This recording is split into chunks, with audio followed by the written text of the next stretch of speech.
Sejam todos bem-vindos ao nosso último editorial do dia. Gratidão enorme por saber que vocês ficaram um dia todo, um dia difícil, né? Uma semana difícil.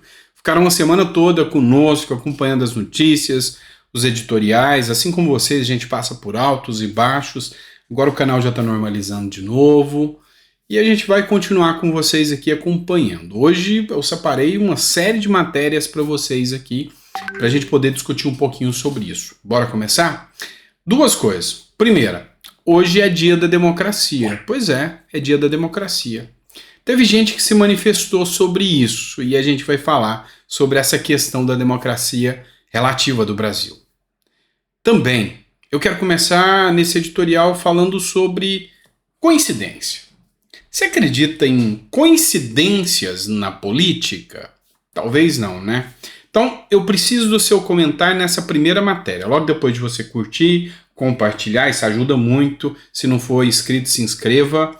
Você vai me dar um comentário sobre uma publicação que eu achei super interessante e eu não tinha me dado conta dessa coincidência tão grave, tão grande. Olha só, 3 matérias para você comparar essa coincidência sobre 22. Alexandre de Moraes multa coligação de Bolsonaro em 22 milhões de reais, 22,9. TSE marca julgamento para 22 de julho, julgamento que pode deixar Bolsonaro inelegível, e deixou. TSE marca para 22 de setembro, julgamento de recurso de Bolsonaro contra inelegibilidade. Enfim, mas o julgamento do recurso. E aí o Carlos Jordi, que é deputado federal, que fez essa publicação, escreveu: não há limites para o ativismo e vingança de alguém que deveria ser imparcial e guardião da Constituição. E aí, o Carlos Jordi que fala abertamente que essas coincidências sobre o número 22 é um recado do Alexandre de Moraes contra Bolsonaro. E aí, quando a gente fala em Alexandre de Moraes, a palavra que muita gente vê é o quanto ele fala de democracia. É democracia, né? Democracia. Questionável. Um tanto quanto questionável no nosso Brasil. E aí, vamos lembrar que hoje, sendo dia da democracia, eu já falei dessa matéria com vocês, Lula vai comemorar o dia da democracia em Cuba. É uma mera coincidência da política também, tá? E aí, hoje, eu já falei para vocês, Cuba falou que não tem condição de pagar a dívida aqui do Brasil. E aí, nós vamos ter que rebolar, porque o Lula quer dar mais crédito e quer dar mais favores, quer ajudar Cuba. Ou seja, mostrando que o seu governo é meramente ideológico. E aí, vamos falar de outra pauta agora. Hoje eu vou ser mais direto nas matérias, tá? Teve uma matéria injusta da Folha de São Paulo, muito injusta. Vocês sabem que eu adoro fazer análise das pesquisas e confirmar essas pesquisas aqui com vocês, que vocês participem falando se vocês concordam com a pesquisa ou não. Olha só que injustiça. Tem gente no Brasil que não acredita nas falas do Lula, acha que ele é mentiroso. Matéria da Folha de São Paulo, pesquisa da Datafolha. 42% da população nunca confiam no que o Lula diz. 23% confia em qualquer coisa que o Lula diz, ou seja, é quase o dobro aqui, né? A minha pergunta para você é óbvia. Você confia no que o Lula diz? Qual a sua visão sobre as manifestações do Lula? É confiável? Você acha que o Lula mente nas redes sociais, desinforma nas redes sociais, desinforma nos discursos, ou seja, pratica boa e velha fake news, ou você acha que o Lula é certeiro em todas as suas falas? Ou você acha que erra um, acerta outro? Seu comentário é importante.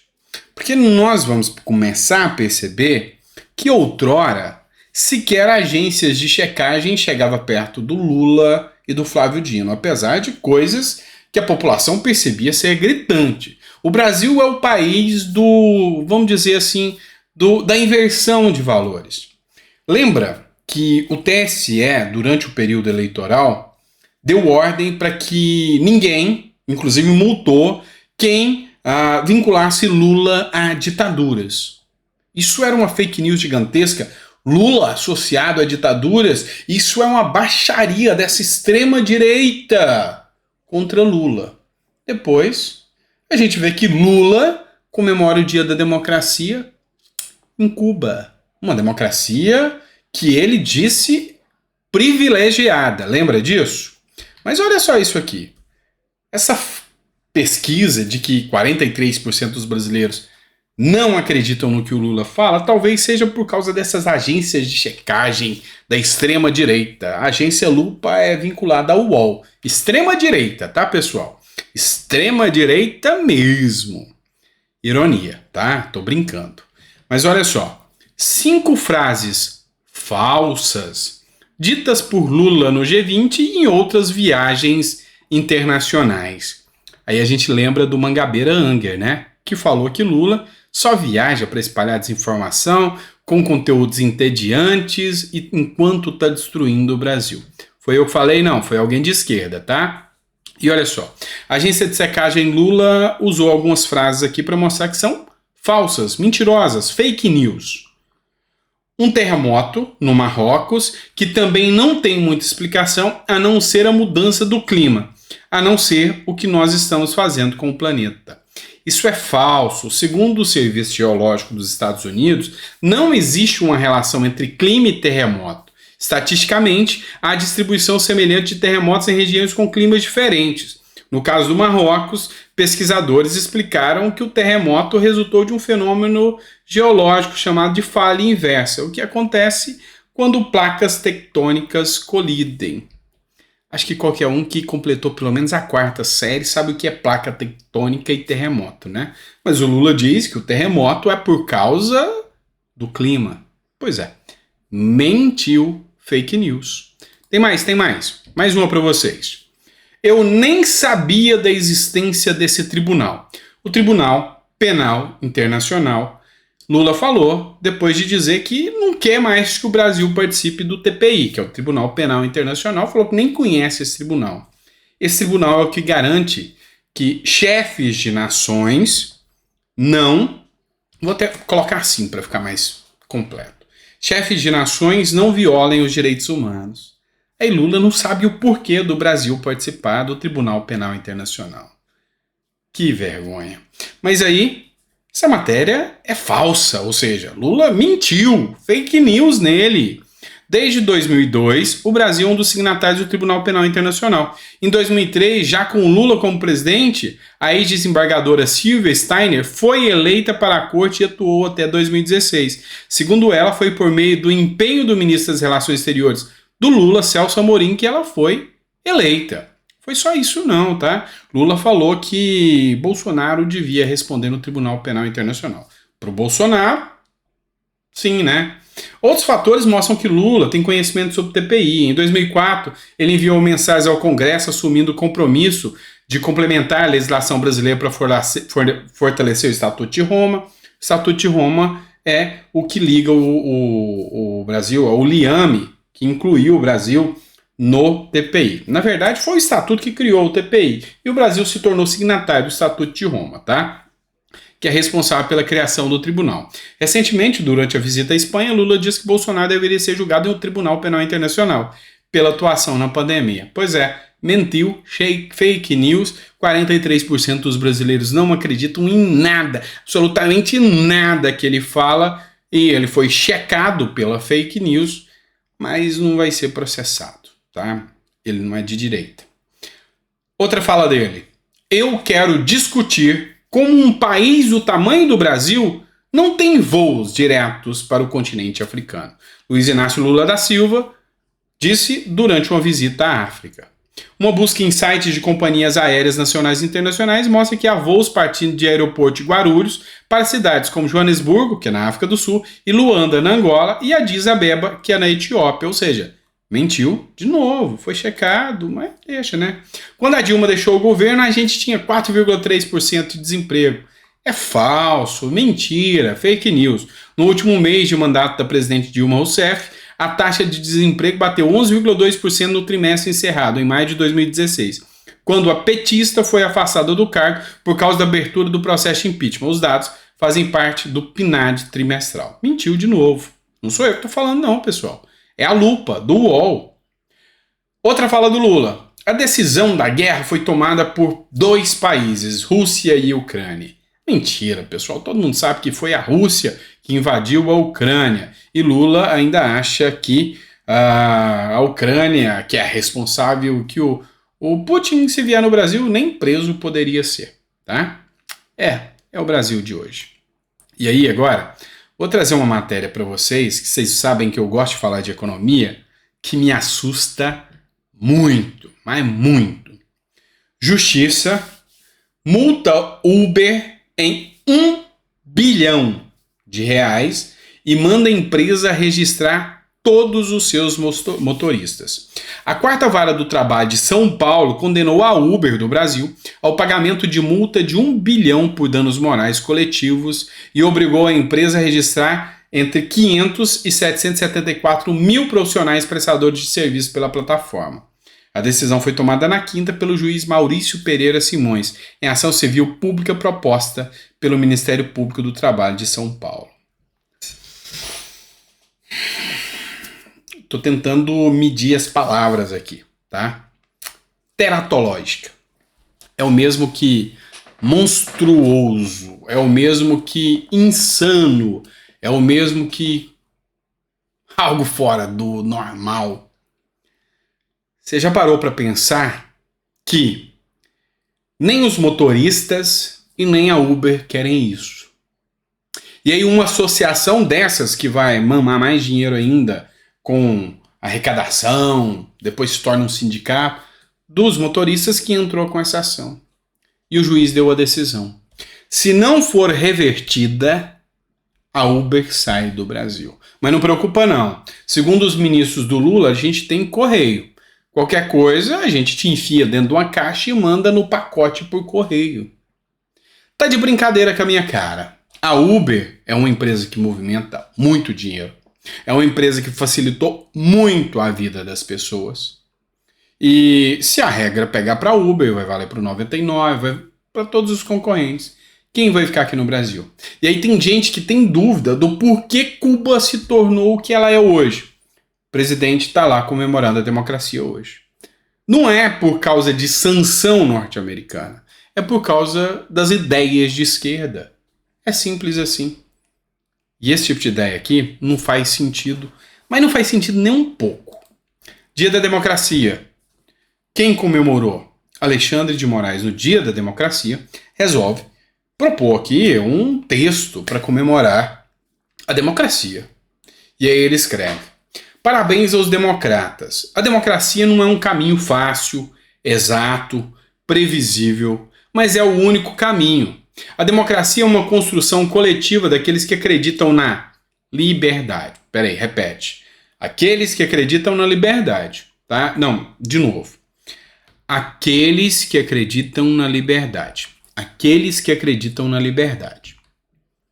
Daqueles que acreditam na paz, que acreditam no desenvolvimento, na dignidade da pessoa humana, no pleno emprego, no fim da fome, na redução das desigualdades, na prevalência da educação e na garantia da saúde de todos os brasileiros e brasileiras.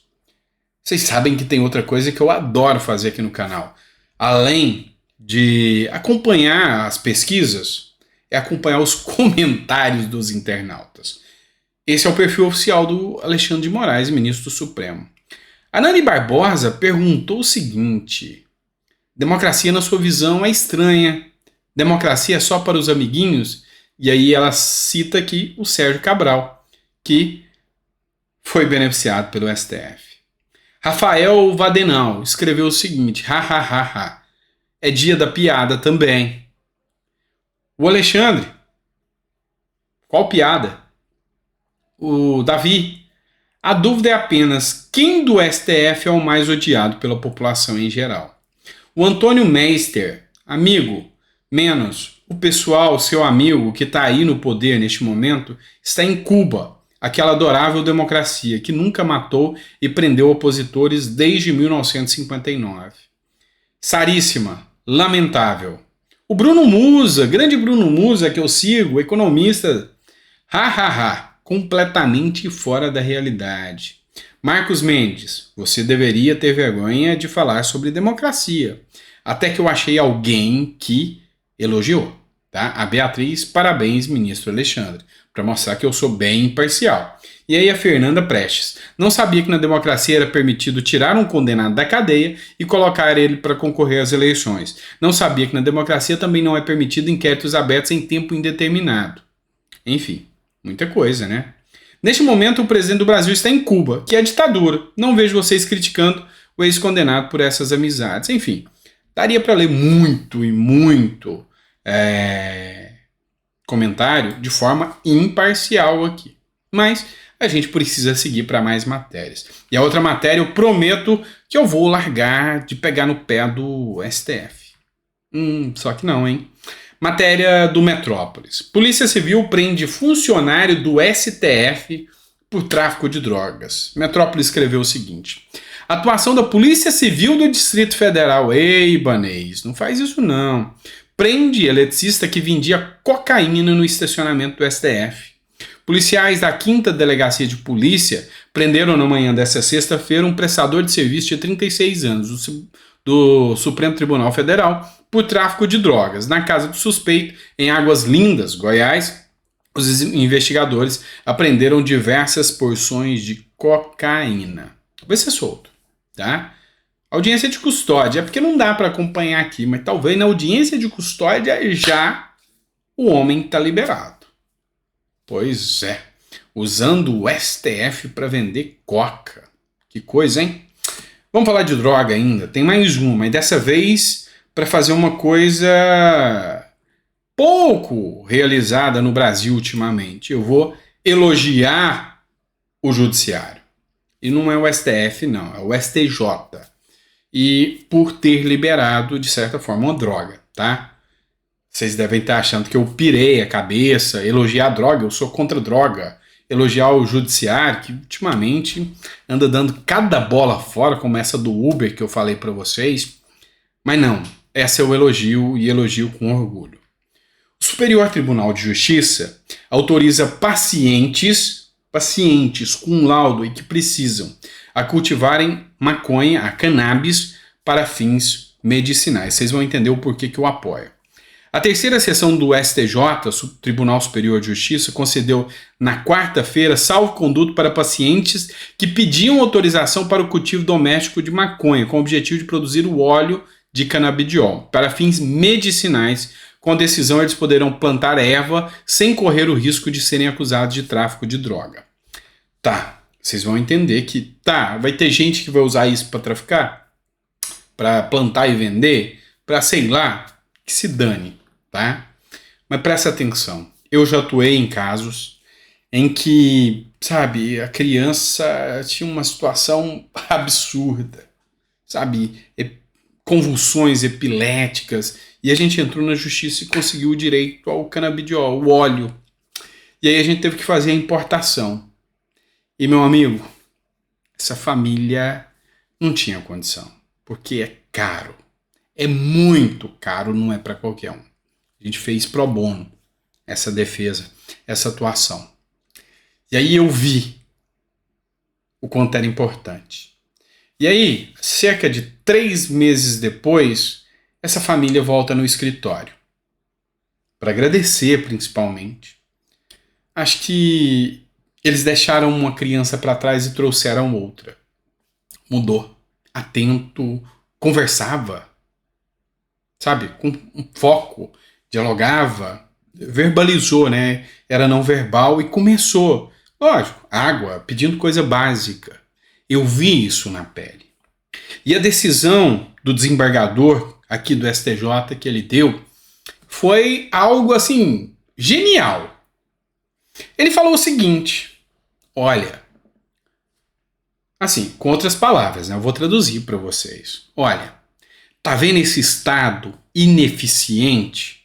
Um Estado que nem dá conta de controlar a segurança pública e nem impedir que o povo se drogue, porque é uma coisa que causa dano à saúde, que arrebenta a saúde, e o Estado é um ineficiente, um pária que não dá conta de resolver isso. E a droga tá aí arrebentando a saúde de todo mundo.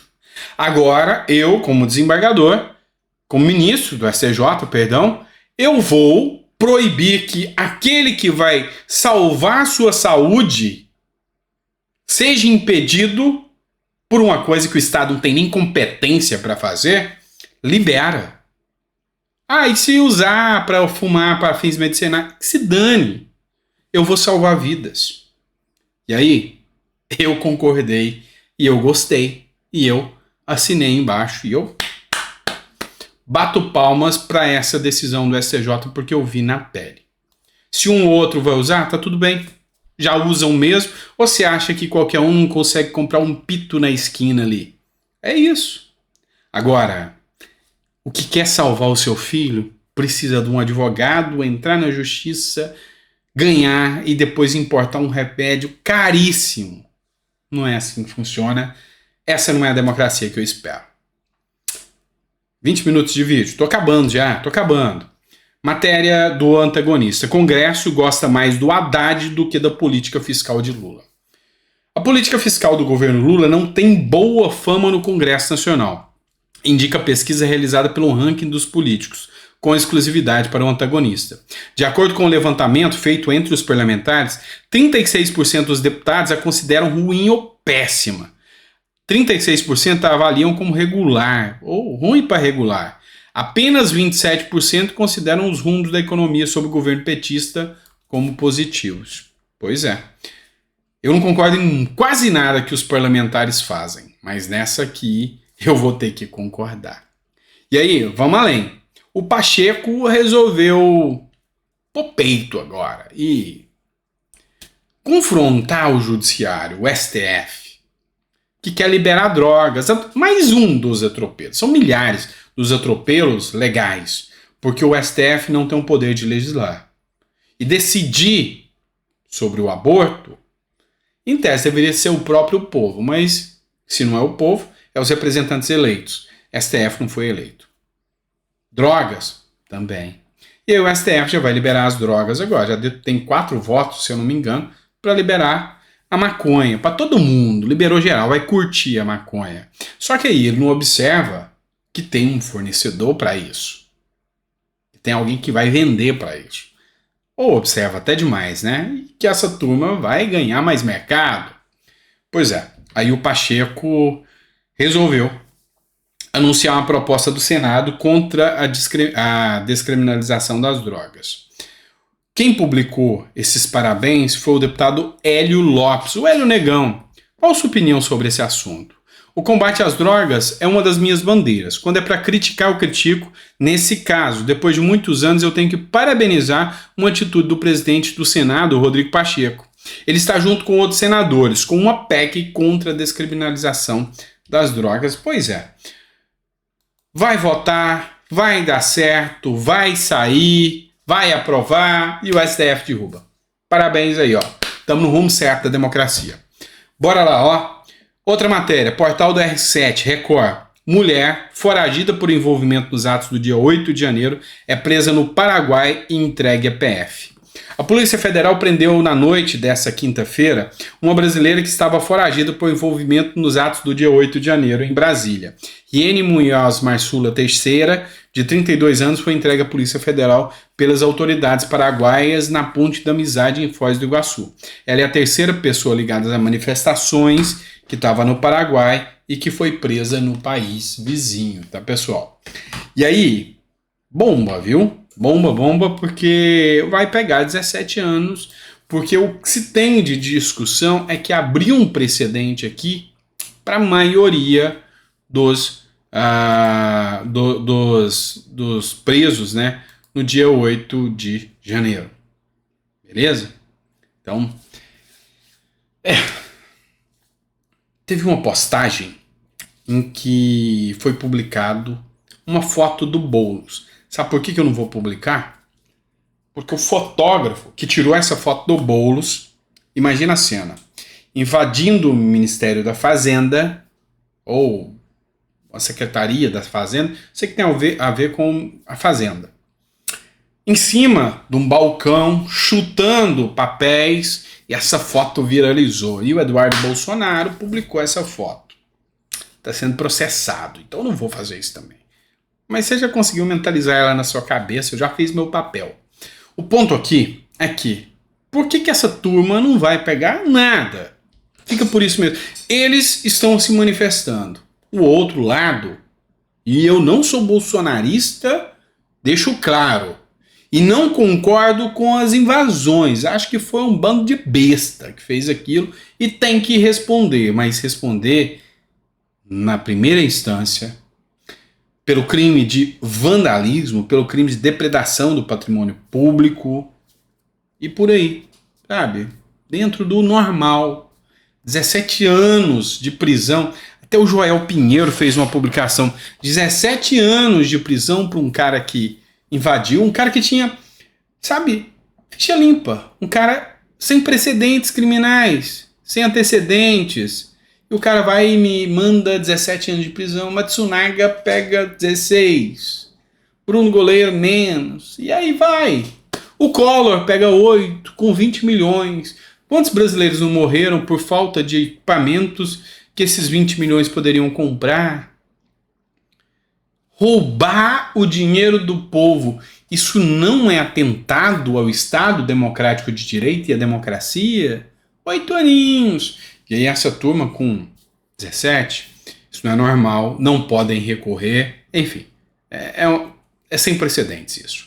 E aí, eu ia continuar aqui, mas eu vi que o vídeo tá longo, desculpem, tá? Obrigado por ter ficado até o final, 26 minutos, eu extrapolei, é porque eu gosto de estar aqui com vocês, de dar as notícias, de conversar, de expor fatos, afinal, a gente ainda pode, não sei como, porque ainda tá dando certo. Mas a gente ainda pode. No Brasil, que comemora hoje o Dia da Democracia com o presidente em Cuba. Numa democracia relativa. Abraço, pessoal. Te vejo mais tarde. Amanhã nós estamos aqui de novo, tá? Já tô meio biruleibe já, tá bom? Amanhã a gente tá aqui. Obrigado por tudo. Obrigado por ter ficado uma semana toda conosco. Sábado e domingo eu tô aqui. Mais 5 editoriais. Sábado, mais 5 no domingo. Eu não me furto aos compromissos que eu assumo com vocês, tá bom? Grande abraço, fica com Deus e até o próximo editorial.